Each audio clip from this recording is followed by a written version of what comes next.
इंसान को मैं इज्जत करती हूँ इतना। अरे कितना बेशरम हो कि हम लोग का धरोहर है पवन सर, भोजपुरी के धरोहर है पवन सिंह। ये सर क्या बोलते? जी हाँ दोस्तों, आपने जो शुरू में जो वीडियो देखा दोस्तों, सौम्या पोखरेल कैसे पावर स्टार पवन सिंह को बोलते हुए नजर आ रहा है। तो दोस्तों पावर स्टार पवन सिंह भी क्या बोला है, तो दोस्तों इस वीडियो में हम पूरी जानकारी देने वाले हैं। अगर इस चैनल पे नए हैं तो चैनल को कर लीजिएगा सब्सक्राइब।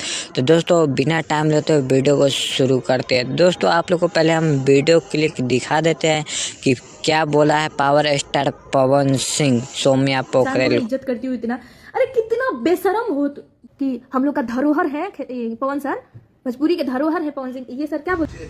मैं नहीं बोलता हूँ, चाह दिन सलग गई नहीं, फिर सोच लिया अपन हाल। ये है वो है दिस है दैट है, बहुत मार मारो। तो आप लोग ने वीडियो क्लिक देख लिए होंगे कि दोस्तों ये विवाद फिर से पिछले 1 साल वाला विवाद फिर से भोजपुरी इंडस्ट्री में बवाल होने वाला है पावर स्टार पवन सिंह को लेकर और सौम्या पोखरेल को लेकर।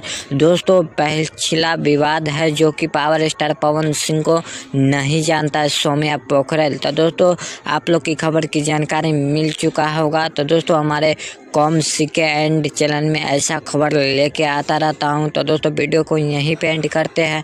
नमस्कार, प्रणाम दोस्तों। चैनल को कर लीजिएगा सब्सक्राइब। जय हिंद, वंदे।